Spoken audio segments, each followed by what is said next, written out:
কি বার্তা দেন?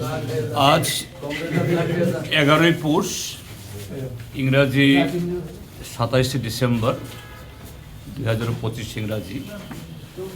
আজকের এই দিনটি আমাদের এই রাজ্যের রাজনৈতিক, সামাজিক এবং সাংস্কৃতিক ইতিহাসে অন্যতম একটা খুবই যে বলা যেতে পারে গুরুত্বপূর্ণ দিন।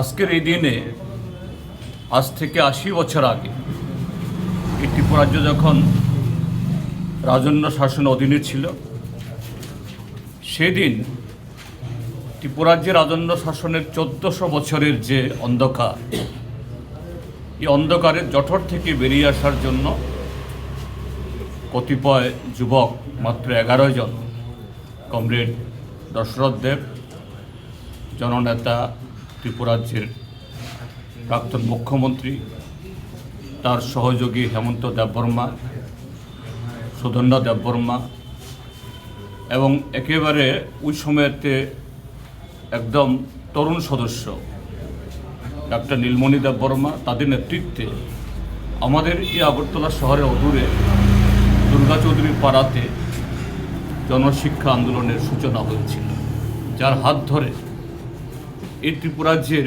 পাহাড়ে কন্দরে রাজন্য যুগের 1400 বছর যেখানে একটা স্কুল ছিল না, সরিয়া সরিয়া পড়ানোর বা অক্ষর জ্ঞান লাভের সমস্ত সুযোগ বন্ধ ছিল, যদিও আরেক দিক থেকে উজ্জন্ত প্রাসাদ নির্মহলের উজ্জ্বল আলো, কিন্তু সে আলো এই অন্ধকার ভেদ করে এই ত্রিপুরা রাজ্যের মধ্যে এই ট্রাইবেল প্রজা, ত্রিপুরী প্রজা বা আজকে যাদেরকে বলা হয় ত্রিপ্রাসা, তাদের কাছে পৌঁছতে পারে। তো এই যে আন্দোলনের মধ্য দিয়ে 4 শতাধিক স্কুল খুলেছে, এটা শুধু কিছু স্কুল খোলার মধ্য দিয়ে তার যে তাৎপর্য এখানে সীমাবদ্ধ না।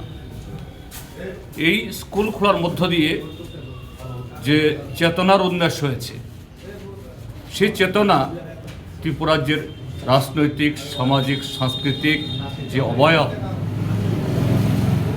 আধুনিক পৃথিবীর সাথে তাল রেখে এটাকে নতুন করে গড়ে তোলার যে শক্তি জুগিয়েছে, যা পরবর্তী সময়েতে এই ত্রিপুরা রাজ্যে বামপন্থী আন্দোলন, প্রগতিশীল আন্দোলন, বামপন্থী ফ্রন্ট সরকার, যার হাত ধরে এই ত্রিপুরা রাজ্য স্থল বিস্তৃত একটা সময়েতে একেবারে পশ্চাৎপদ।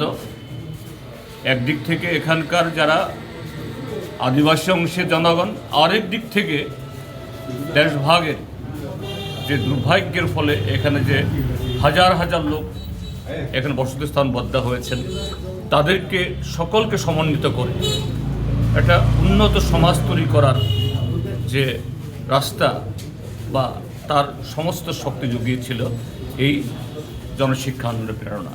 এই কারণে আমরা বলি এটা একটা ঐতিহাসিক আন্দোলন, এটা নিছক একটা শিক্ষা প্রতিষ্ঠান গড়ে তোলা আন্দোলন না। আমরা আজকে এই দিনে দেশের বর্তমান বা রাজ্যের বর্তমান প্রেক্ষাপটে যে জনশিক্ষা আন্দোলনের তার যে প্রয়োজনীয়তা, এটা এখন আরও বেশি প্রাসঙ্গিক। আমাদের রাজ্যে এখন যারা শিক্ষা বিরোধী, সংস্কৃতি বিরোধী, সাম্প্রদায়িক সৌহার্দ্য এবং সংহতি বিরোধী, এবং যারা আজকে সারা পৃথিবী যখন রাজতন্ত্র বিলুপ্ত হয়ে গেছে, সেই সময়তে আবার সেই রাজতন্ত্রের নামে জিগির তোলার চেষ্টা করছে, অর্থাৎ আবার মধ্যযুগে ফিরে নিতে চেষ্টা করছে, সেই জায়গায় এই 2025 ইংরাজিতে আজকে আমরা যে এই জনশিক্ষা আন্দোলন বা এটাকে আমরা স্মরণ করছি, এটা অন্যতম একটা গুরুত্বপূর্ণ প্রাসঙ্গিকতা বহন করছে।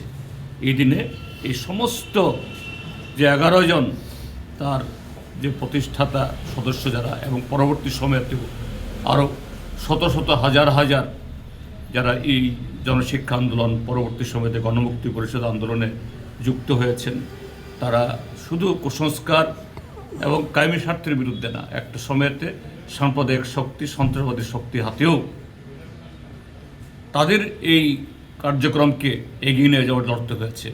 তাদের সকলকে আমরা স্মরণ করছি। জনশিক্ষা আন্দোলন দীর্ঘজীবী হোক।